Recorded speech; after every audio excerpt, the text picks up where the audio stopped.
Welcome back to the Fourth Way Podcast. In this episode, I had the privilege of speaking with Rebekah Mui.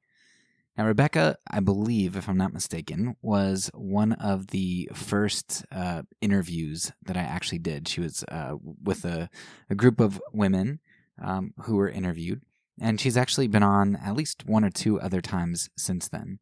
So I've talked with Rebekah quite a lot over the years, and we've had plenty of interactions. So this episode was actually a little bit more haphazard for me than normal. I usually have quite a lot of questions, and I guide those questions in a particular order, and it's pretty organized, at least on my end, even if you don't get to see that exactly. If you never go and check out the notes that I put in the show notes, the links that I have to the questions. So really for this one, if you take a look, the differences is night and day. I mean, I had just a few general discussion points that I wanted to speak with Rebekah about, and we ended up talking a little bit about those points, but we ended up going all over the spectrum. So it's a little bit of a different sort of interview than perhaps you're used to in this season. But at least on my end, it was a lot of fun to just kind of go wherever the winds took us. And the winds took us to quite a lot of places. You know, originally I had intended on talking a lot about Roman propaganda and just kind of some of the correlations or the corollaries that there are with propaganda today. And that we did discuss a little bit of that, but we actually ended up talking quite a lot more about modern empires, which is something that Rebekah is very into and something that I've been reading a bit about over the past few years as well. And that's because empire is the culmination of all of the propaganda that we talked about. From day one, we have been building up to seeing how empire or government is the great propagandizer. And that's because empire is all about self-interest and control. It's all about survival. So maybe more so than any other episode, this discussion with Rebekah, since we did kind of go all over the place, hits on so many of the themes that I've talked about this season. Just right off the bat, we started off the season by talking about abusers. And so when we talk about empire, we end up talking about how they are so similar to abusers, which is actually the first topic that Rebekah came on to discuss in our season on nonviolence. And that leads us to discussion about patriarchy and nationalism and about how empires like to claim that they are providing peace, they're providing this sense of security while simultaneously isolating victims. So there's a lot of that discussion that kind of looms in the background. And then we get to talk about one of the questions that I've brought up a number of times in this season, which is the idea of what do you do with the idea of cancel culture or with the idea of sifting through truth. You know, like slaveholders, Jonathan Edwards, George Whitefield, are they heroes of the faith? Are they sinners who are beyond repair, who you shouldn't listen to because their message is corrupted? Or are they somewhere in the middle? And so we kind of talk about, Rebekah brings up the idea of redeeming the colonizer and why that's so much of a focus for a lot of people and kind of the results that has. So there's a lot going on this episode. I definitely recommend that if there's a thread that is pulled on in this episode that piques your interest, go back in the season and check out some of the episodes that might fill in those gaps a little bit more and color in the details. And there are some other episodes that are coming up which are going to hit on some of the same themes that we talk about here. So check out the show notes if you would like timestamps to sift through. If not, just go ahead and listen to the whole thing, and I hope you enjoy. Hi, I'm Rebecca, and I've been on this podcast a couple of times with some other guests. So I'm really excited to be back here talking about the Roman Empire. Um, I approached the Roman Empire through the work of historians. I'm not a historian myself. What I do currently is I'm like a PhD student in theory. And there's a strong relationship between history and theory. Like historians kind of like go into the archives, they find the data and they know how to use historiographical methods, historical research methods to kind of uncover what the data is, like what the history is. Now, theorists kind of take the work of historians and they think about it basically, and they look for patterns and they try to think of like explanations, causes, relationships. I am doing some history work as part of my like graduate studies, but I'm not a historian, like I'm not the real historian. So what I'm going to do today is talk a little bit about the Roman Empire and what I call like its gospel. I kind of believe the Roman Empire presented a very much a gospel of its own, like its own good news that it was proclaiming with its own king. And I'm going to talk a little bit about that, maybe refer to some sources from people who have done sort of history and theology combined, because a lot of people who study theology and religion are themselves using historical methods in studying history, because it's, let's say, the first century. If you want to understand early Christianity, you have to understand a lot of the history as well. So a mix of sources, and I can provide links and citations in the show notes. Yeah, something I appreciate about you is you're always extremely thorough. Everything that I read, when I go through and I read it, I'm like, well, but what about this subject? And then like a paragraph later, you get to that. So I'm sure you can provide me with all the links, and I will put those in the show notes for everybody. Yeah, and Uh, I'm hoping there can be more like open source articles and things that people can look at. Or if you can't, you can get like an account at JSTOR or your local library that often gives you access to some of these sources too. yeah, I just figured out that JSTOR, I think you get like 100 free articles or something. Mm. Because I used to never be able to get articles, but then recently I got an account and they're like, you get 100 free articles a month. So definitely Oh, something to check out. yeah, awesome.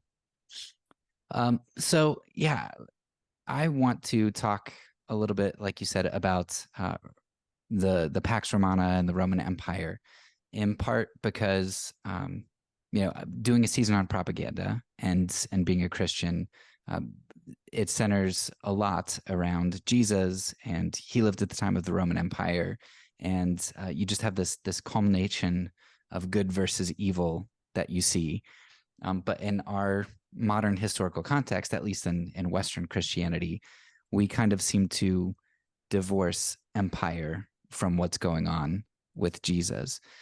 And as I was thinking about the propaganda of empire in regard to like the West and the United States and things, I thought it would be very valuable, especially as a Christian, to be able to discuss this in light of you know an empire that we're divorced from by 2,000 years, because sometimes it's easier to see the evil in others that you're distanced from than to see it in yourself. And once you see it somewhere else, then you can kind of start to apply it to yourself.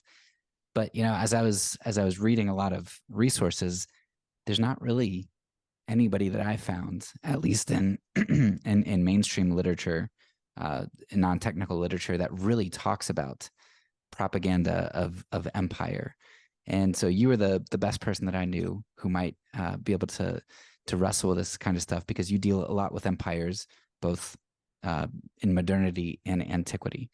So I'd love for you maybe to just kind of start us off by uh, kind of laying out what was the Roman Empire and around the time of Jesus, and this idea of the Pax Romana. Yeah, so the Roman Empire is, in fact, the place where we get the word empire, literally the imperium. in Latin. I mean, there were empires before, there were the Greeks, the Persians, those things existed, but the Romans coined the term. And I think what's really significant about the Romans is their place in sort of global history and the continuity. So they very much appropriated a lot of what the Greeks did, how they structured empire. We know that Alexander the Great basically conquered a lot of territory and united them under his sort of huge overarching empire. And there are many such empires who did such things, but this was a big project. And so the Romans were, in a way, they stole some homework from the Greeks. They used some of the, they appropriated Greek religion. They renamed some gods, and they kind of put their own spin on things too. The reason why the Romans and the Greeks, like we call them the Greco-Roman antiquity, the reason why they're so significant is that if you trace sort of that history from, let's say, first century, right? That's when Jesus had his ministry, and then you trace that history up till today, there is a continuity because European empires that came after Rome kind of decided to coin themselves, Holy Roman emperors, or they kind of modeled themselves after Greco-Roman classicism. And so you see this copying of like architecture, the Greek columns. There's a reason why I think society is full of these symbols, and the symbols reflect kind of the aspirations, the values. And so just to be really, really brief, what happened with the Roman Empire, that I think the reason why it's so important for us today is because the Roman Empire gave birth to Christian empire, what became, Rome split, the East and West, Constantine. The Roman Empire adopted Christianity, became sort of like Christianized empire where soldiers had to be Christians, and where they persecuted pagans and Jewish people and so forth, anyone who did not sort of come under this new sort of Christian identity of the empire. And then going into the first century, then going into right up till the medieval ages, you have this thing forming called Christendom. And it started with Rome. So it was from the beginning an imperial Christendom. Now, we had different political structures throughout that history. But then after the medieval ages, you have, there's the Pope struggling with all the kings of Europe for supremacy, which comes first, who's more important, the religious power or the imperial power. And then the different kings or emperors or whatever they wanted to call themselves modeled themselves after the original Roman Empire, but they also were under Catholicism. And then we have the birth of, there's a long history, I'm trying to condense it, but, from the 1500s, we have Columbus, and then we have like 450 years or so of European imperialism. A lot of it, whether it's the British, the Austrian, so forth, all modeled themselves after sort of the glories of empire, the myths of Rome. So like, for example, in British public schools where they trained statesmen and leaders, they will be studying the classics like Homer. They'll be learning Greek and Latin for a reason, because there is this historical continuity, both in terms of politics and religion, that goes all the way back from like, let's say 19th century Europe, all the way back to Rome. So like all roads lead to Rome kind of does apply here as well. But this is very much in a Western context, I should clarify, because there have been other empires like the Chinese empires or the Mughal empires that have operated under different cultures and structures, but they haven't had that sort of like global system that we had with European colonization. That's kind of what I wanted to ask. Like, was there something special about the Roman and Greek empires, or was it just kind of a happenstance or circumstance that it just so happened that from that empire sprung Europe, who ended up, having a sailing dynasty essentially that just traveled farther and was able to spread? I would say that part of it is the size, just like the sheer scale of it. The Romans and the Greeks kind of had an empire that crossed from North Africa all the way to the Middle East, and then the Romans actually conquered all the way up to Britain. So that's all of Europe, fair bit of the Middle East, quite a bit of North Africa.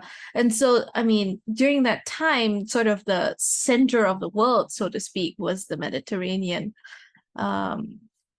For trade, for just a whole bunch of things. And then if you're talking about European empire that came later, what we're dealing with now, sort of the residual effects, it would have covered about 84% of the planet, not including Europe. So that's Europe plus 84% of the planet. So it's like a huge thing, a long period of time, 450 years, and about 75% of people on Earth today were formerly, like, in countries or cultures formerly colonized by European empire. So there's this kind of like a huge territorial expansionist kind of logic to this, that the sheer scale of it and sort of the historical impact, I think, makes it something relevant to look at in conversations about empire. So, the history that you just gave, it sounds very tumultuous and filled with a lot of violence and not so good stuff. But right now, I've heard people say that we're living in something, that half jokingly, but not really, called the Pax Americana, where for the most part, the broader world has known peace since World War II. I mean, there have been some conflicts, but not on the scale of a world war. And with the Cold War, it's largely posturing, but there wasn't a lot of violence and killing, and territorial borders just haven't changed all that much globally in the last 70 to 100 years. So it seems like we're kind of in a peace of sorts with empire. And there was a time called the Pax Romana back in Jesus's day as well. So could you describe a little bit, before all that tumultuous stuff in the middle, like what was the Pax Romana, and how does it compare to maybe a little bit of where we are today? Yeah. I would say, like, the term tumultuous, I think empires, no matter how big, no matter how stable, anyone who's in a position of superiority always has a sense of insecurity about them. It's almost like the more power or influence you have, the more insecure you are about possibly losing it, having that eroded, and so forth. And so there's this sort of like, I think imperialism comes with its own anxieties that really then motivate it to enforce that. And so what you're describing, basically, whether it's Pax Americana or Pax Romana, is like a system where you have a huge, someone who's oversized, like a sort of like big brother figure, keeping all the smaller, potentially dangerous, potentially, insurrectionist groups at bay. And so that's what we have. I have a quote here from these theorists on empire, Hart and Negri, and this was written in the year 2000, called Empire and World Order. And they have here a brief description that says, the concept of empire is presented as a global concert under the direction of a single conductor, a unitary power that maintains social peace and produces its ethical truths. And in order to achieve these ends, the single power is given the necessary force to conduct, when necessary, just wars at the borders against the barbarians and internally against the rebellious. From the beginning, then, empire sets in motion an ethical political dynamic that lies at the heart of its juridical concept. This juridical concept involves two fundamental tendencies. First, the notion of a right that is affirmed in the construction of a new order that envelops the entire space of what it considers civilization, a boundless universal space. Secondly, a notion of right that encompasses all time within its ethical foundation. So basically, it's a very consuming thing. And then from this, like, there emerges the concept of peace, perpetual peace, and so forth. I'm going to find another quote here on Pax Romana. I think it's on another window. But what we have here is like the idea that you need everything under one sort of umbrella of authority, one single conductor of power to maintain cohesion.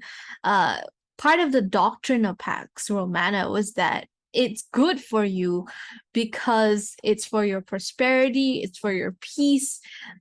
It's without it, you won't be able to function. It's like this big thing invades the space, takes over, creates almost like a threatening force, and then convinces you that you need this. Without this, then they invent sort of enemies, the barbarians at the border, the rebels within, and they're like, those things are the threats, and I'm here to sort of protect you from the threats. I'm here to maintain this cohesion and order. Yeah, it's really amazing because the way that we started off the season was to talk on the smallest scale possible. And so I talked, with Judy and Rosanna, them. We talked about abuse and the things that abusers do that is easier for us to comprehend because it's on a small scale. It's like the exact same thing that empires do, right? So they make the victim feel a need, that they need the abuser, make them feel like the abuser's really benevolent, and then they cut them off from other outside sources, and there's the isolation and dependency. It's all kind of the same thing. That's incredible, and I think there's a very good precedent for why these two things, to me, like studying abuse and studying empire, why they are it's the same system, it's just on a different scale, basically. And there's actually a precedent for that. But first I just wanted to read this little quote here, and then we'll talk about like sort of the relationship between social structures and political structures. So this is another quote from Hart and Agrees. Augustus considered Pax Romana to be his greatest contribution to the empire. Pax Romana was the establishment of universal peace among people of different national and ethnic backgrounds under the banner of Rome, and was hailed as one of the most remarkable accomplishments in history. Oh, sorry. This is actually this is a quote by Street, 2013, not Hart and Agree. Just realized. Okay, so the emperor guaranteed peace and security to all nations that submitted to his leadership, promising that the Roman military would protect their borders from invaders and maintain concord within the provincial boundaries.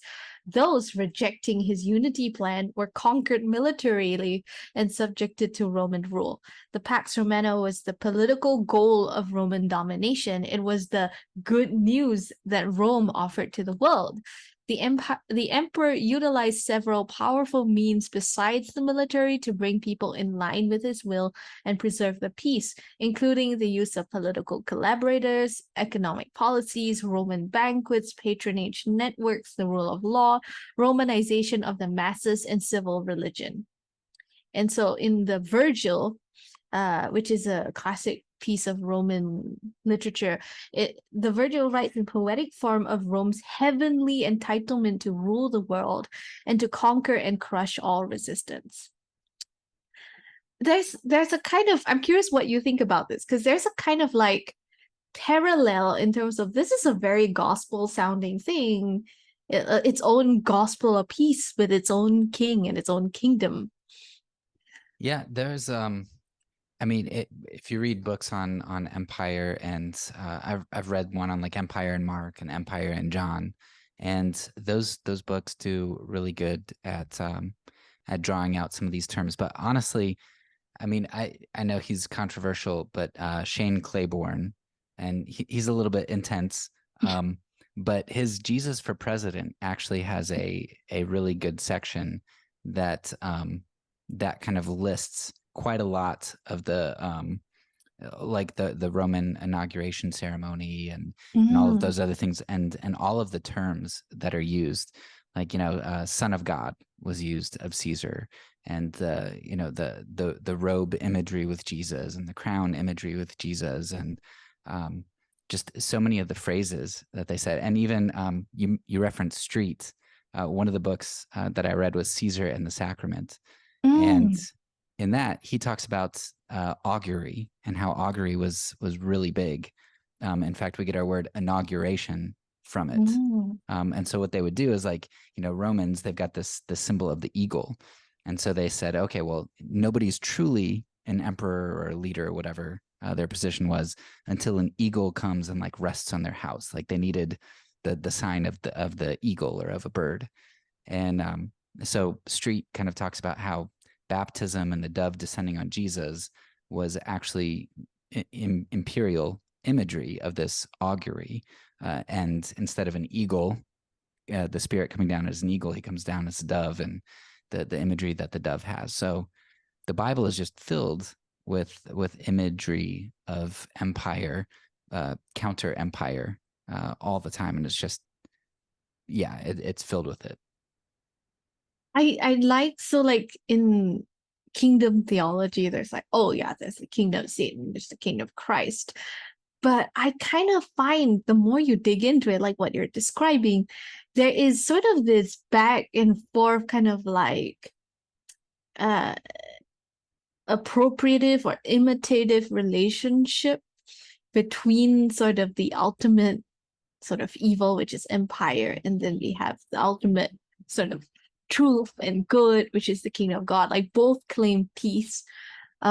Street's, the book that I'm quoting is Street's Subversive Meals, which is about the Eucharist meal, and he talks about it. It feels like almost every element of the Lord's Supper. Yes, it's the Passover, but it's also a banquet, and it's an enactment of like a counter banquet to Rome's banquets, because Romans were full of the symbolism. They had to enact symbolism all over the place. So they were like, they'll have these banquets, the patron would be at the head, and everybody would like prophesy or praise Caesar, and it was basically a very inactive thing that showed Roman power and Roman ideology in just about every aspect. Hierarchy, domination, patronage, and all that. And then the Christian banquet has Christians declaring Jesus as Lord, saying that their daily bread comes from, the Lord's Prayer. Just every aspect of it is actually a political statement. Even a meal is a political statement. And so that kind of like makes you think, Jesus came calling himself a king with a kingdom.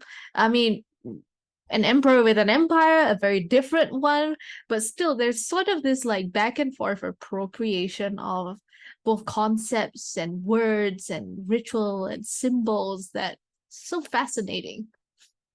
Yeah, I think we miss out on quite a lot that's present in the Bible without knowing history and without, I mean, personally, I think one of my big issues is I don't give a bunch of fishermen and tax collectors who write books like from 2,000 years ago. Like in my mind, they're ignorant barbarians. Like, what do they know? I don't expect this high literary form from them. Yet, I think there's a very high literary form there, and we just not undermine, but we fail to expect that from them. Yeah, I feel like, so like you talk about symbols or you talk about propaganda. The cross is a form of propaganda for both empire and for the kingdom of God, but it symbolizes two completely different things, and yet it is a symbol and it's a form of propaganda. According to like Figueroa and Toombs, crucifixion was a form of Roman propaganda to basically scare everyone into not revolting. because they were very insecure and they had to keep reminding people that we're the ones in charge here, don't you dare. So it serves as it's very public, it's very visceral, and it's designed in every way to humiliate the person, to humiliate their body, which the body for them is synonymous with your status as a person. So if you have an unviolated body, like you've never been defeated in battle, or for them it was sexual too as well, like you have an unconquered body, then you were true victorious, you were masculine, you were imperial and Roman. So they violated the bodies of criminals or insurrectionists for a reason, to say this is what we'll do to you, but also we are powerful, we are violent, and this is how we keep the peace. But then the peace of the kingdom of God, on the other hand, is Christ. Christ in this very countercultural way, in a way that's shameful, and in both Jewish culture and Roman culture, he dies on the cross. And not only that, Christians literally keep talking about this shameful death that you would think they would prefer to forget about. It's the worst thing possible. It's like a degradation and humiliation that I don't think we fully realize what the political meaning of it was, but it symbolizes the kingdom of God. And I think more than the suffering itself, it symbolizes Jesus's rejection of what the Romans thought power was and what the Romans thought peace was. Like it's a rejection of this ideological system of empire beyond Rome. Also, like, Satan offering Jesus all the kingdoms of this world because do you want to be right on top and sit on the throne? Is like rejection of the top-down system and just establishing something completely different. So to me, more than anything, it symbolizes Jesus's victory over Rome and Jesus's victory over like evil and the imperial ideology. Yeah, I would qualify that. So I know what you mean, but in regards to calling the cross propaganda, I think what I've come to realize, and it took me forever to figure out how to kind of parse it out, because I'm like, well, what's the difference between propaganda and discipleship, right? Because it's just that I believe the thing that I'm telling my kids is true, right? Well, what if you believe that the propaganda you tell your kids is true? Like, so I see what you mean. yeah. So am I propagandizing my kids, or am I discipling them? Well, it depends on if what I tell them is true. But I think, I think the term I would use, it's a huge symbol, like it's a herald or a proclamation. Yeah. And I think a big difference is, so when Rome tried to proclaim something with the cross, like the symbol that they're using, they're trying to mask something, right? They're trying to prop themselves up. They're trying to cover over any weakness. Like, don't think about messing with us. And you had mentioned earlier that it seems like the more power you get, the more testy you are in regard to people kind of rebelling. And Noam Chomsky has a good article called "The Power of a Good Example," and he talks about like a country like Grenada, this tiny country. Well, why does the U.S. go in and mess with Grenada? Why does the U.S. mess with Haiti? Why does the U.S. mess with Cuba, the Dominican Republic, all these places? And he says, well, a lot of times you'd think that they'd let the weaker places alone, but what you have to understand is that if a super weak place becomes a good example, that's worse than if a strong country becomes a good example, because if a weak country can do it, then anybody thinks that they can do it. And so with places like Haiti, you saw when they won in the French Revolution, around that time you get a lot of laws in the South starting to become more harsh, because you get like Gabriel's Rebellion in 1800 and a bunch of other slave rebellions, because they're looking at Haiti and saying, hey, if they can do it against an empire, like we can do it too. And so it's a huge threat. And so I would say like Rome uses the cross to mask something Whereas what nonviolent action, Mm-hmm. which is what Jesus did with the cross isn't masking anything. It's saying, hey, here's what you have. This is truth. This is reality. Here's what empire does. It's And unmasking, like yes, it's exactly. exposing. Yeah. I really like when looking into sort of Foucault's theories of power, because I think part of the propaganda of empire is that power is only found at the top, and therefore everybody should want to try and get to the top. Whereas a more sort of critical in a general sense, just like a view of power that recognizes what it really is, recognizes that it's everywhere, and that just as much as the people on top have power, so they are actually fearful of the power that individuals have, that opposing forces have. Um, that's, and like in Christian nationalism, there is an obsession. The logic behind Christian nationalism, according to Whitehead and Perry, is maintaining America's status as a global superpower by maintaining its status of favor with God. So they want to institute like sort of righteous legislation and so forth, because they want God to continue to give America a very special place in the world, and that the special place only comes about because they're like exceptionally holy or exceptionally called. And there is so much, like culturally, there's so much insecurity.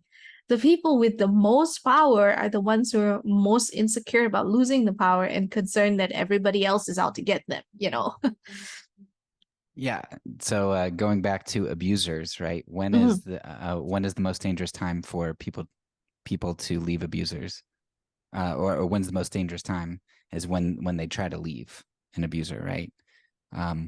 And I think that's what you get with Christian nationalism here, which is, hey, we have all the power. Well, now people are like, in larger numbers, are saying, no, we don't want a part of that. We want to change it, and so they're trying to leave, and so that's when you get insurrections and other sorts of things. Yeah, like going back to that abuse topic, the interesting thing about Rome was that the empire is constructed as a household. So, going back a little further, the word paterfamilias, father of the family, or basically patriarchy, comes uh, from specifically Roman slavery, not in relationships with family and children, it's relationships with their slaves. So you have these enslavers. They are sort of the leader of this household. And normally another term would have been dominus, which is, it basically conveys what it think we conveys, basically Lord.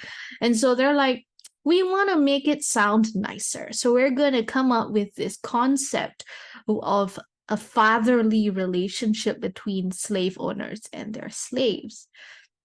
And then what you realize is, from this within Roman culture, you have Caesar, who places himself as sort of the father of the Roman imperial household, patria, father of the fatherland. And so what the Romans constructed it as is a parallel system between social domination and political domination. So whether it's your imperial subjects that you've conquered through war and enslaved, or whether it's the small households that, Roman households under Caesar, both were ruled by the same system, which is a system where the person who uses violence, who uses sexual violence against slave children, against conquered subjects, and so forth, this system of violence is always painted over with a very civilized, affectionate, benevolent veneer. Jesus knew that because it was what everybody understood at the time. So he says in Luke, like, the rulers of the Gentiles lord it over them and call themselves benefactors. So this ruling violently and framing your rule as being the most loving, affectionate, caring thing possible for your inferiors, because they believed they were mentally like like the people you enslaved, colonized, anyone who is not Roman, or in the case of Greeks, not Greeks, women, everyone else is literally not as human and not as uh physically and mentally and rationally and in terms of self-control, just not as superior as you are. You are perfect, you are superior, and therefore they're all dependent on you, and you are their benefactor no matter what you do, even if it's sexual violence or like killing your slaves or your even children.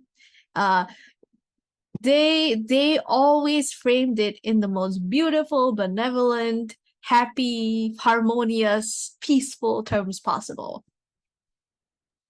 So, kind of a side question, but and I should have known this before, but is that where we get our word patriotism from? Patria?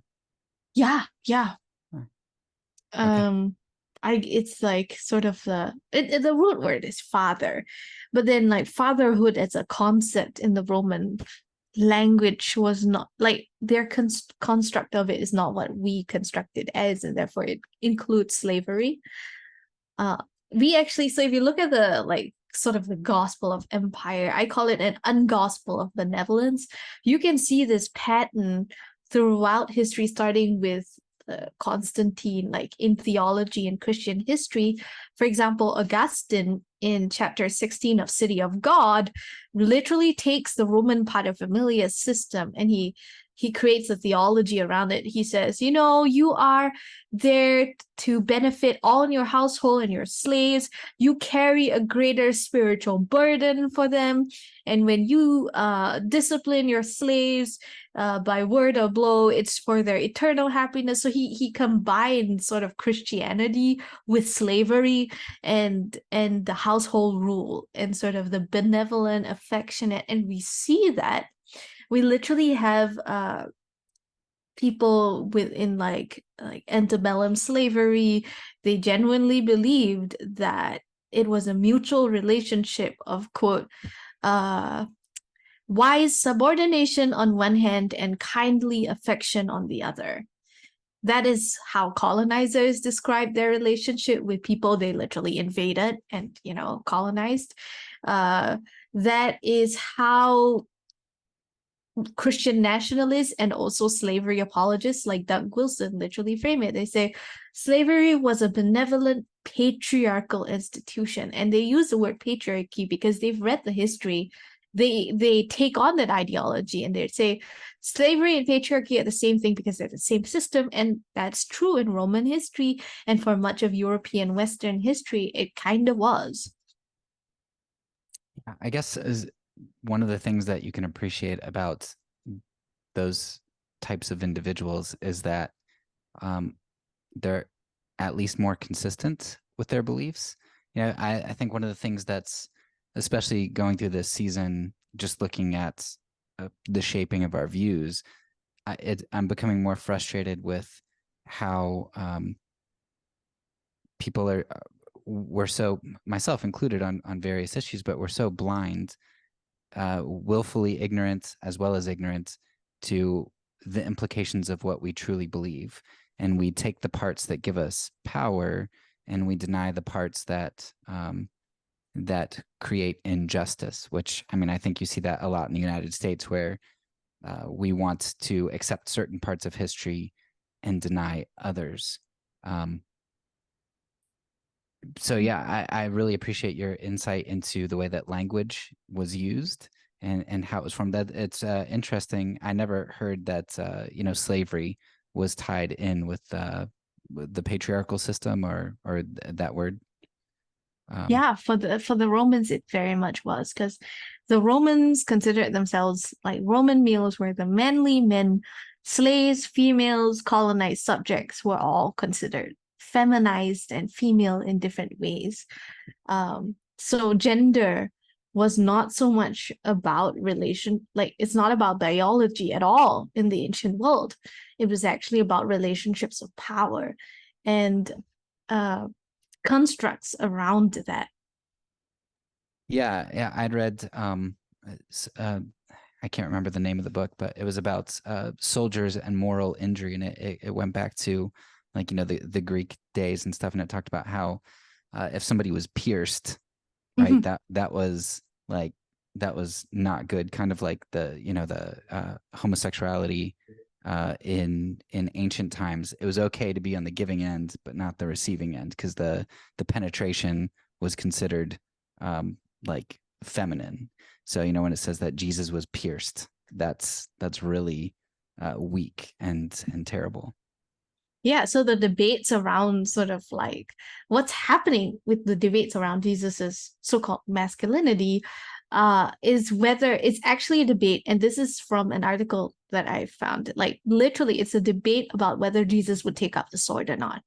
So you have Christian nationalists saying Jesus was the one we based the Second Amendment on, and Jesus would carry an AR, 15, and literally, one of the Family Research Council leaders made a speech where he said Jesus would have carried an AR-15, and everybody laughed. And he said, "No, I'm serious, because everybody's feminizing Jesus." And no, so literally, there's a connection between sort of masculinity and violence, and sort of Jesus's rejection of violence and the violence done to him on the cross, which to me is not a statement that Christians should gladly suffer physical or sexual violence. No, what it's saying is that Jesus exposed the evil for what it was and completely rejected those systems. And I think that's the unique work of the cross. That I don't believe we're called to replicate that. And then when people take sort of that suffering and they fetishize it and they make it the center of the Christian life, that's when you have people who are guilted in staying in abusive situations or being silent about abuse because you're supposed to suffer like Jesus was. They may not even realize, the people teaching this, that Jesus suffered a sexualized form of violence, but what they are doing is taking that and literally replicating it and causing people to suffer. Yeah. I have a quote. Oh, you had something? You were No, saying something? no, go ahead. So I had a quote here from, and I think this article will be coming out soon. So hopefully when it does, I'll give you the link. But according to one colonizer, Baron Cranworth, he said of the colonization of, I think, Kenya, he said, "We give peace where war was. We give justice where injustice ruled. We give law and order where the only law was the law of strength. We give Christianity, or a chance of it, where paganism rules. Whether the native looks on it in that light is another matter. I'm afraid that he doesn't as yet truly appreciate his benefit." And then another theorist on slavery said, for slaves, it is a blessing because they're deprived of further opportunities of wrongdoing. They behave better under somebody else's direction than their own. So there's this attempt at kind of like a fustication and like propaganda, benevolence, the idea that somebody with power over you who has violently taken that power and who wants to rule your life, whether as a slave or as a woman or as a colonized subject, they get to control the propaganda and the language, because imperialism is an ideology. It's a logic. It's a knowledge system, and so there will always be that wool that they will attempt to pull over our eyes, and that we are immersed in this world, and therefore unmasking that is unmasking so many things about our world and the way that we perceive power, uh, benevolence, government, imperialism, and so forth. Yeah, one of the things that that we've kind of touched on quite a lot is slavery. Um, that kind of brought to mind. So it was a really big part of the Roman system, and I know that it was a big part, after 1600. Mm-hmm. But I don't really know anything about slavery in between. It seems like if it was such a huge part, that there would be a lot of continuity. But my impression of the Middle Ages is that it was a dwindling institution. It wasn't something that was really big in Europe. Do you know anything about slavery under Christendom in that middle time? Um, I think part of Christianization, I think there was some attempt to reframe social relations. But slavery is just one example of this benevolent sort of household system. One prominent example of this, and it has a different name, would be like feudalism, where the serfs were essentially slaves, like the Russian serfs all the way up to like the 18th century. They could be killed by their lord. They were tied to the land and to the feudal lord. They they could not leave. They had to pay taxes. So it's a slightly different system, but it operates on the same logic. And what we see in class systems, what we see like with the concepts of like the aristocracy and being born of like good breeding, that was their version of it, so to speak. Like the aristocracy came from, the feudal lords or the dukes and all that, where you had your subjects and you were superior to them by birth. They genuinely did believe, just like maybe 100, 150, 200 years ago, that if you were born poor or working class, that you simply did not have the intelligence or the rationality to be prominent in society, etc. I guess that's a good point, because when I think of Rome, and I know that they had slaves of of their own empire, but I usually think of like imported slaves, people from conquered places, so other groups of people. And when I think of more modern slavery, I think of from the 1600s on, I think of slavery where we went and took people from Africa. But I guess in the middle time, I picture, well, it's just Europeans and they're not importing people from Africa. But yeah, I guess the Europeans themselves were slaves, like the serfs were essentially slaves. Yeah, Um, and also it must have been something that was already a logic in their society, because from the moment that Columbus set foot on the so-called New World, they already started enslaving indigenous Americans. The reason why they had to have a transatlantic slave trade was because they had essentially done genocide by slavery. They had worked people to death across Hispaniola and several other different colonies. So the practice was there. I know there are some histories of there actually were different versions of slavery in Christendom and Europe, now that I think about it. Uh, there's a history I remember reading, but instances of it would pop up, maybe here, maybe there. But the logic seemed to have carried with them. Like it didn't go away, and it was not for a very long period that they did not have uh, slavery. so here's a thought, and it's off the cuff, so it might be totally terrible, and you can dismantle it if it is. But it seems like something like slavery. And you brought up Foucault earlier, and one of the things that I appreciate about him is he's very skeptical of power, and so he's like it doesn't go away; it just changes forms. Mm-hmm, And mm-hmm. so if I were to think, okay, slavery was big for the last 2,000 years, there's no way that it's just gone away today. One No. of the one of the issues that I have with empire, when people say, well, the United States is so benevolent, we're so good, we don't have slaves and those kinds of things. We export our violence, and so I mean, we do have our own ghettos and things that we create here with poverty, but by and large, what we do is we export our violence. So Haiti, Cuba, Philippines, Iran, coups, South America, Central America, all those things. We do violence elsewhere, and then we economically leash various countries, and then we make them work at slave labor wages, essentially. In fact, when I was doing my episode on Haiti, Frederick Douglass was like one of the first. I think he was like the fourth ambassador to Haiti, and he Mm. only lasted like 18 months because what the U.S. did was they sent in a bunch of big business guys, and they're like, okay, Frederick, time for you to to get us in and make these good deals for us. And Douglass was like, no, like I'm not going to betray these people, and so they got rid of them. And so that's what we do. Like we essentially have slaves in Mexico, slaves in Haiti, working in slaves in China, and In the prison system.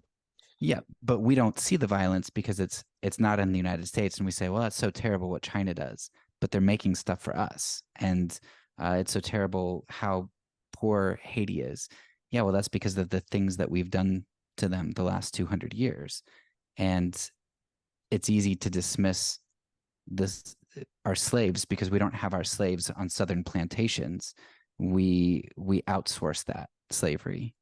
And I mean, there is a lot of exploitation. And it follows the same logic of like, uh, people may not be so explicit nowadays, but back in the 19th century, it would have been social Darwinism, where you're, more evolved or superior. It's basically based on the same ideas that Rome and Aristotle would have conceived of. Like, some people are born to be rulers, some people are born to be ruled.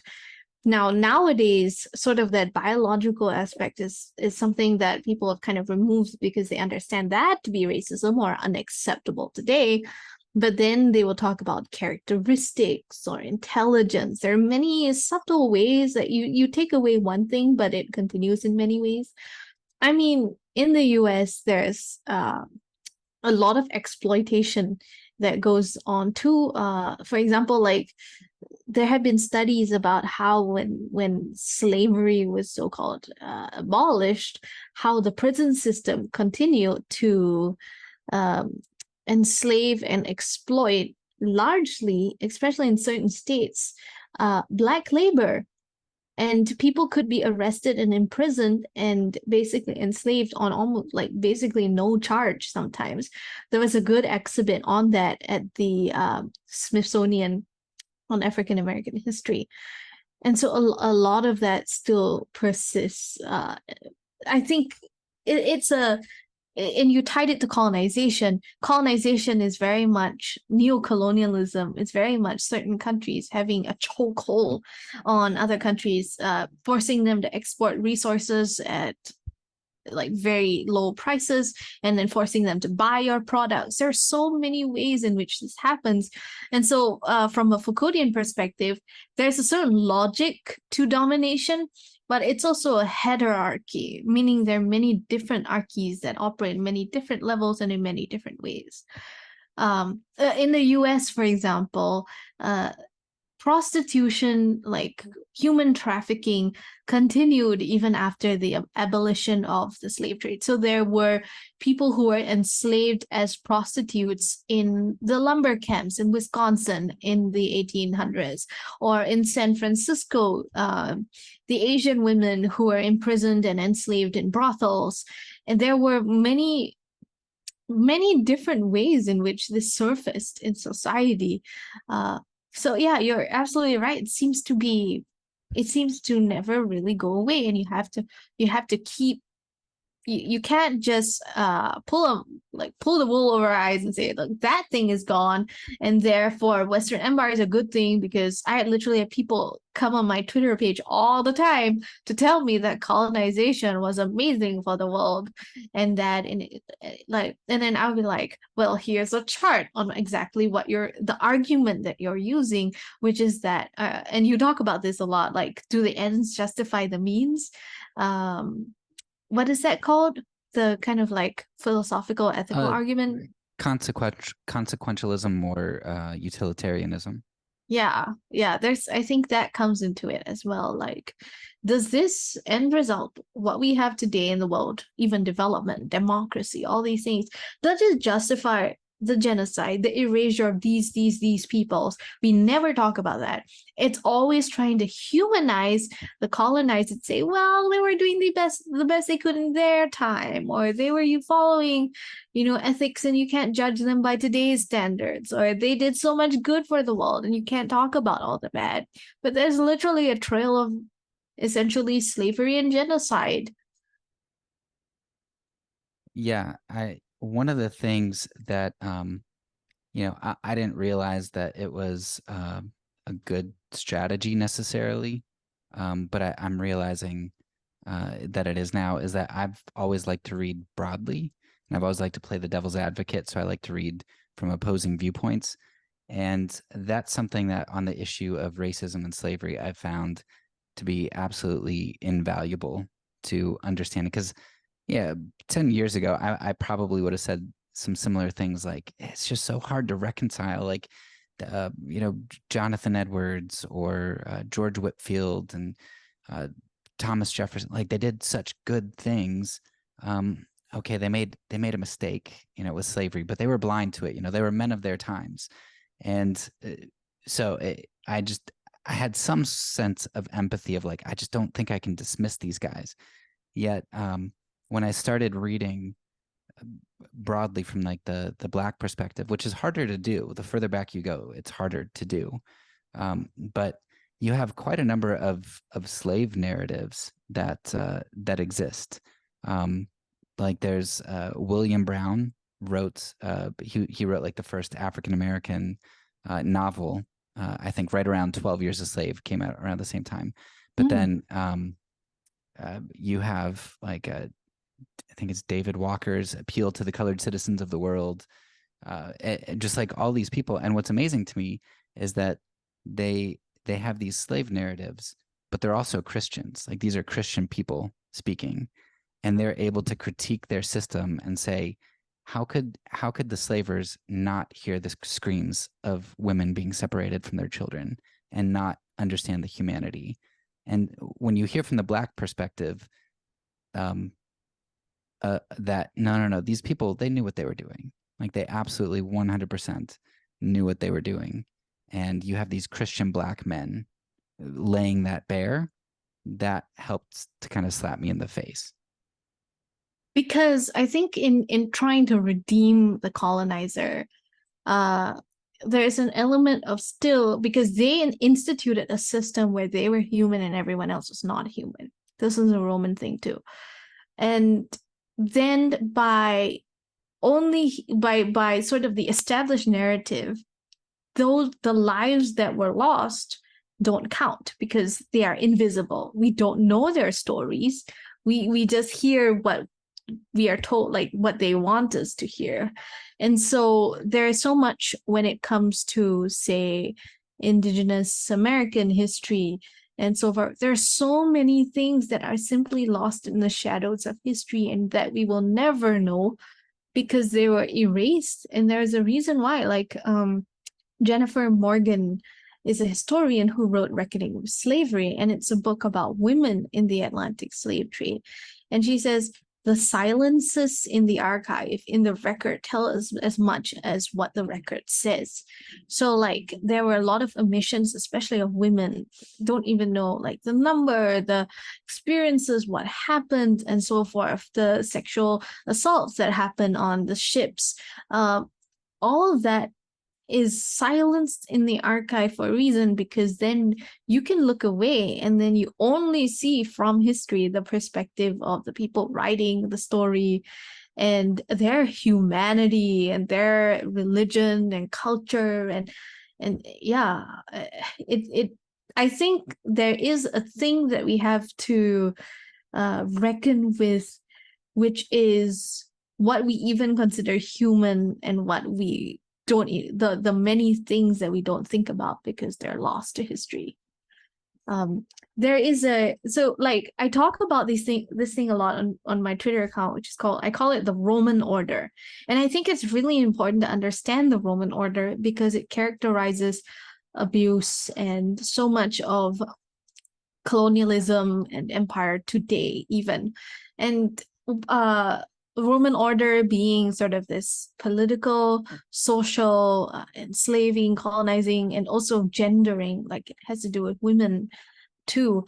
This system, this belief, this thing that we always go back to the benevolence argument, the propaganda. So like investment in this Roman order is also tied to investment in sort of the Constantinian project, or in this idea that justice comes from top-down power and from the benevolent exercise of coercion. One book that I found is this. It's a kind of a dry historical tome so far, but it's a piece about the early proto-Christian anarchists by Lewis Perry. So it's called Radical Abolitionism, Anarchy and the Government of God and Anti-Slavery Thought. And there's a lot of the abolitionist movement was by no means perfect. There were a lot of personalities that were kind of egotistical and crazy, and they were sometimes very self-absorbed in sort of being the savior of the enslaved people in America. But they questioned the Roman order. They questioned this ideological system. And from the anti-slavery movement actually came like the women's movement, because once you start questioning one piece of this imperial propaganda, you start questioning it all. And so that's why even the very charge of anarchy as being sort of this evil, chaotic thing comes from imperial propaganda, because Rome or every other empire will tell you, without me, you will have total chaos and violence and lack of peace, lack of Pax Romana, and therefore nobody will be able to function. That's what people say, like the umbrella of authority theology. That's like nothing will function if you don't have basically a dominator in charge of things.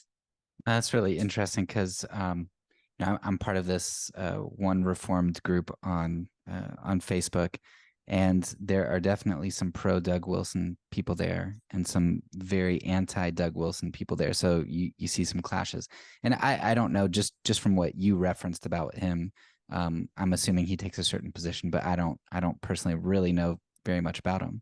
But a lot of people in that camp I know who defend him will a lot of times, like every once in a while, I'll see something come up about, well, slavery isn't always bad. It was just, when we were stealing people, but like they basically defend the institution of slavery.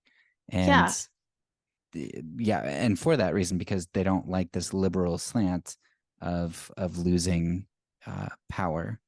It almost seems like the clash between Christian nationalism and those opposed to it. The clash between people who want a certain social order. There are two views of justice. One view of justice is it comes from the top down, and therefore it's by the institution of laws, by superiors towards the inferiors, and this holds the universe in place. This is, and I'm sure you know more about this than I do, but this is sort of what is central to the concept of the, what's it called, the three, in Reformed theology and in Lutheran theology, there's like three systems: government, household, and church. I think economia, ecclesia, and economia is household, ecclesia is the church, and then politia, which is the government. And I've heard people come at me when I talk about nonviolence, because they're like, no, God made these three systems to keep the world in order. It's essentially Luther constructed these things, and he borrowed actually very directly from Aristotle and not from the Bible. There's a clear, like, he literally references Aristotle, or and Augustine and so forth. So have you, like, does this come up in your circles at all? Like the whole I largely am a lurker. I kind of watch the things that go on. I don't really participate too much. That's not really an area that I just don't really care that much what Luther and other people said. So in regard, yeah, yeah, it's called Luther's Three Estates. oh yeah. Yeah, I'm sure that's a term familiar. Heard it referenced. There's a paper called Luther's Use of Aristotle and the Three Estates. And you see that in Gothard. For Wilson, I would say Wilson would 100% basically reflect Roman propaganda, because he literally says a man penetrates, colonizes, and all that. Like, he defines masculinity by penetration, which is what the Romans did. And then he literally frames slavery as like the benevolent. These are like the famous quotes from Wilson that I think really underline what he's saying. But the thing about him is like, he's super clear that this is what he's for, the Roman order. Or like Stephen Wolfe, who wrote The Case for Christian Nationalism, which Wilson's Canon Press published, literally goes on Twitter and talks about like the white Teutonic race. And yeah, I think the harder discussions can be had within groups that attempt to have more of a veneer of respectability or acceptability, and then who like kind of fusticate and maybe they would reject. Like Owen Strachan disagreed. Stephen Wolfe disagreed with Owen Strachan because Owen Strachan talked about how Jesus didn't come to establish the white race, and so he would he's with the Family Research Council, but he openly identifies as a patriarchalist, a Christian nationalist. So there's a whole spectrum of these ideas circulating around. Or you would have like Wayne Grudem, for example, and the whole complementarian movement. But if you really look at it, even if it's presented in the most positive light, there's always an intertwined belief about Christian nationalism, about racism. Like, they would be very anti-racism. So they'll be like writing entire books, or they would talk a lot about the war on men and how men are the most oppressed in society and how masculinity is being ostracized. Like, these are all things that are tied together because they are the Roman order. It kind of is very obvious. Yeah, it's just so crazy that you can take the empire that murdered the guy you say you follow and used all this imagery that is antithesized, if I can make that a verb, in in the New Testament. And you have all this counter propaganda, all this imagery that just like lays that bare. And what you do is you say you follow the guy who was killed, but then you enact the propaganda from the empire that killed him. It's like you want the power and the, I don't know why you want Jesus and the power. Or I guess unless you just implement Jesus as another form of propaganda to get that power. Interestingly, there was a picture on a page by the American Historical Association that talked about how after Constantine, the Romans and the Byzantines deliberately reimagined Jesus. So you actually see a change in how Jesus is painted. Before, like a lowly shepherd with sheep, and then after that there's this huge imperial imagery that tries to make Jesus into this glorious Romanesque king. And that it was a deliberate act of imperial propaganda to create a more acceptable Jesus, the John Wayne Jesus, or the pattern is so blindingly obvious what they were trying to do with Jesus. The AR-15 Jesus, for example.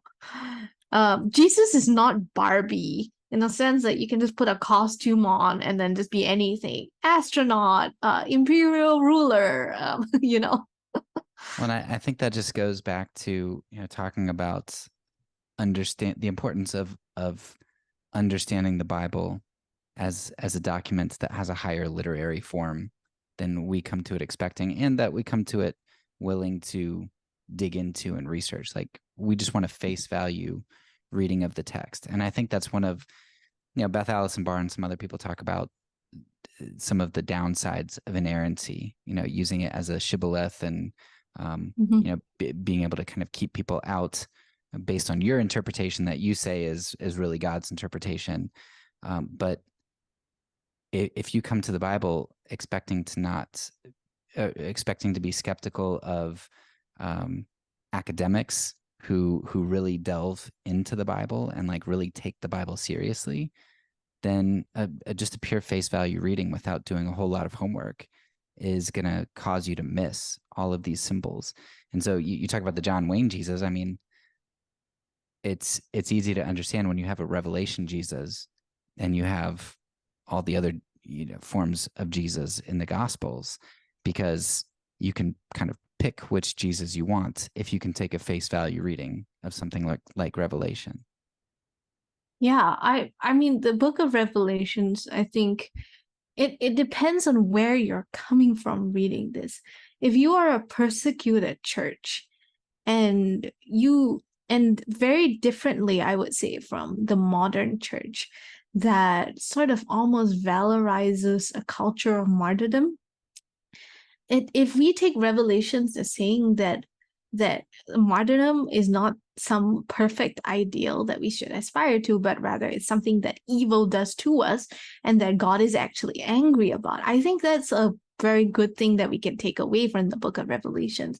And it's written like by and for a persecuted church, not for a church that's using imperial power and then using the imagery of God's righteous wrath for people who are suffering and persecuted to then justify imperial ideology. Like it's a very, very different thing. Like these, like almost where you are in empire, or like how you look at the Old Testament, how you look at like God's wrath. I think there's a lot more to dig into, I guess.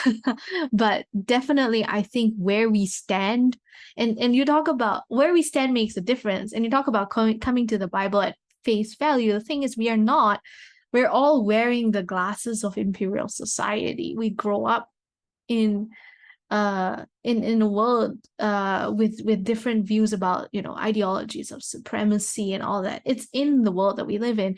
And so when we come to the Bible, we're not actually reading it in its raw form.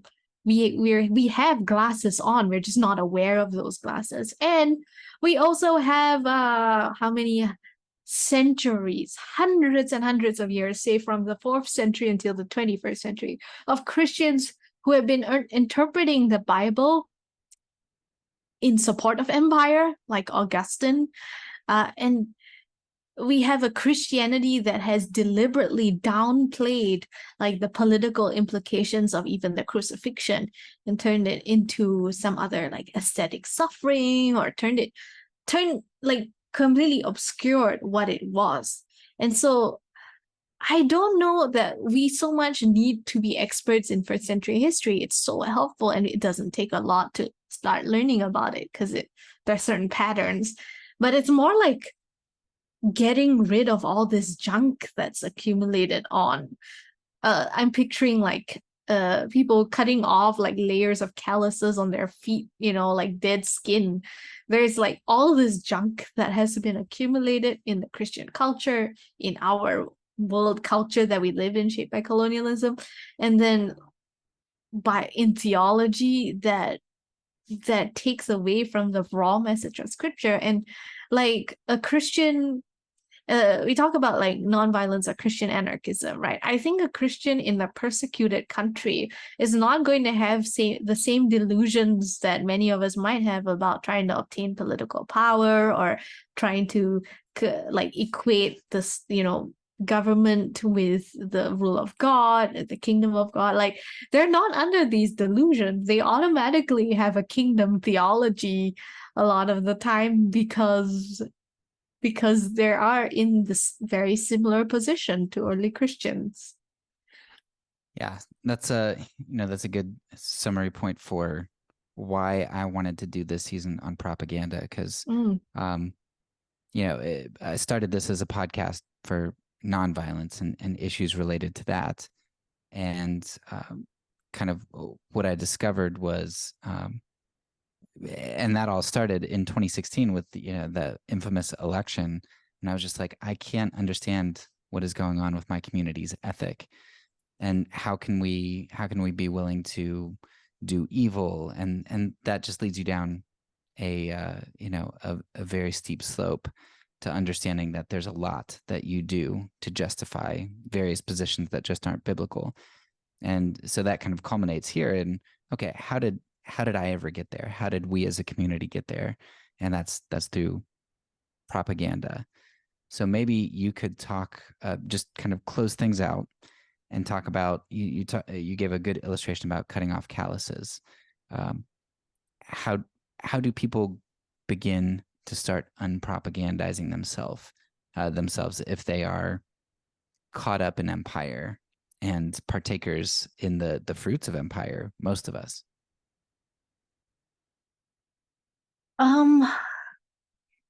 I think one way is to be more connected with the body of faith as a community, that we learn and we study and we live out the scriptures together, like to open up our community of faith, whether it's the books we read or the people that we talk to or that we follow on Instagram or Twitter, to a bigger community, and have things that are outside our comfort zone, or starting to question that, like what can we do to sit at the feet out and learn from Christians who are suffering for their faith, who not just in the sort of Western narrative, like all those evil countries overseas, but what does it mean to be a Christian who is like a minority under empire, who doesn't have power? I think we can start to listen and learn from one another in this way, and I think that returning to the simplicity of Jesus is a really good way to start, because if we really, really do sit and listen to what Jesus says, and I actually talked to a New Testament scholar on Twitter, and I just mentioned, like, my impression is that Paul is really hard to read, and some of his Greek is really obscure, and we still don't know what he actually meant in some of these passages, the terminology, the grammar, it's just, but it seems to me that we don't really have any dispute about what the Gospels are saying. And the scholars seem to reply very much in the affirmative, that it's Jesus, like in the Gospels, is not difficult to read, in the sense of we don't really have translation controversies the way we do about 1 Corinthians 7 or 11. And so there's so much there that I think we can start to imbibe sort of a kingdom view. Jesus said, what you do to the least of these, you do to me. Or Jesus, the Sermon on the Mount, his example on the cross, his teaching to sell all you have. The way of empire is constantly about acquiring, taking, stealing, killing, destroying. To me, I started looking at nonviolent or kingdom theology from using very different verses than what commonly are used. Basically, jump straight to the Sermon on the Mount and what is said there, which I think when I talk about on my podcast, Gospel of Peace, is that, like, we have taken a few things in the Sermon on the Mount and we have inflated them to the extent that it becomes harmful for abuse survivors. Just like, turn the other cheek, or all those things. It's a little bit out of context. To me, I come at it from, say, looking at empire, looking at the world today, like John 10, where Jesus says, the thief comes to steal, to kill, and destroy. I've come that they might have life, and that they might have it more abundantly. To me, that's the crux of it. Or in John 8, where Jesus talks about, you have the desires of, basically he tells people, you have the desires of the evil one inside of you.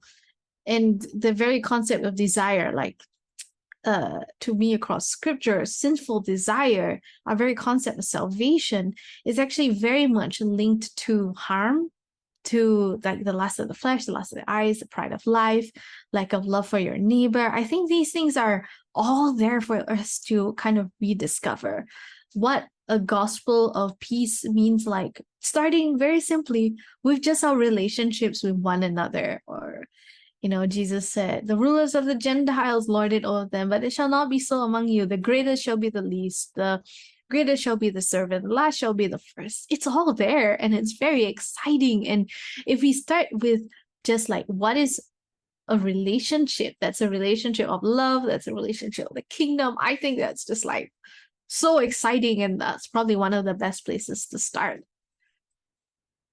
And I guess that what you highlighted there is something that I think goes very wrong in evangelical circles, and I think it's especially pronounced in my Reformed circles. But we have a transactional view of the atonement, which means that Jesus basically came. He came to clear a debt, came to get what he purchased, so that he can then move on to the the big stuff, like conquering in Revelation. And so a lot of times we wouldn't say this, but the implication and the way that we understand it is that Jesus's life was practical. He laid down his life to get something and to gain power over, in a sort.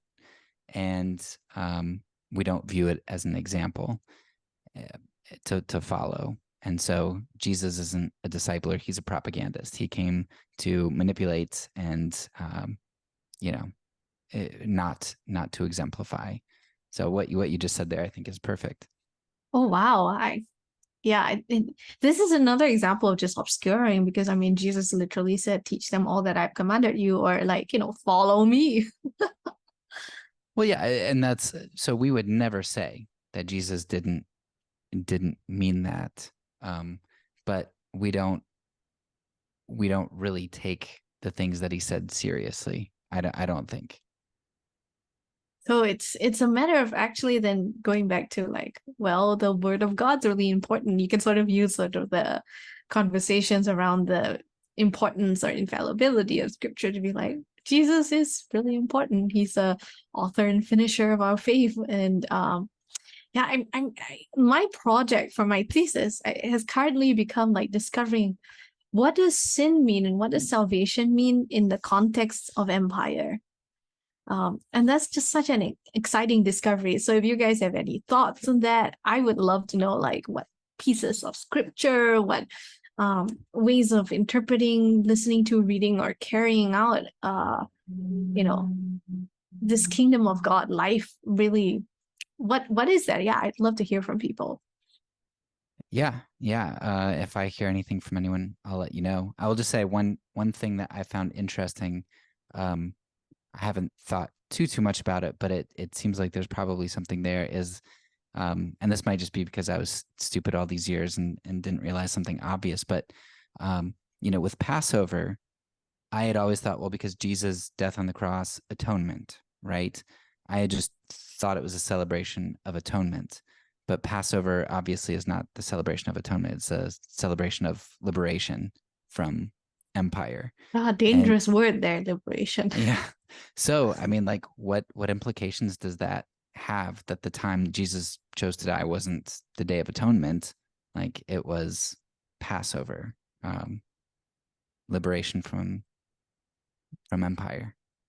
Yeah, and empire not being just one big structure, which I think even the word empire can be deflective in a sense that actually there's empire in each and every one of us. I mean, that's the temptation that Jesus faced, that do you want to rule over all the kingdoms of the world? That's the question that we're all facing, not just in terms of all the kingdoms of the world, but maybe one another, or in small relational ways. Yeah, and maybe domain would be a better word, because the domain of death, the domain of sin, I mean, there were multiple domains that he came to liberate us from. Or the concept of like lust, lust for so many different things. And being set free from that to a different relationality, which is like love. Yeah. Well, thank you so much. I will make sure to put all the links and everything that you send me in there, as well as the links to your podcast and your Twitter feed. You're a very prolific Twitterer. That is one thing, or I guess it's X now. Is that what it is? I still call it Twitter. Okay. Yeah. So I'll make sure to put links to all that stuff. Thank you so much for taking your valuable time out of your day to spend that chatting. This has been really fun. I'm looking forward to sharing it. All right. Talk to you later. That's all for now. So peace And because I'm a pacifist, when I say it, I mean it.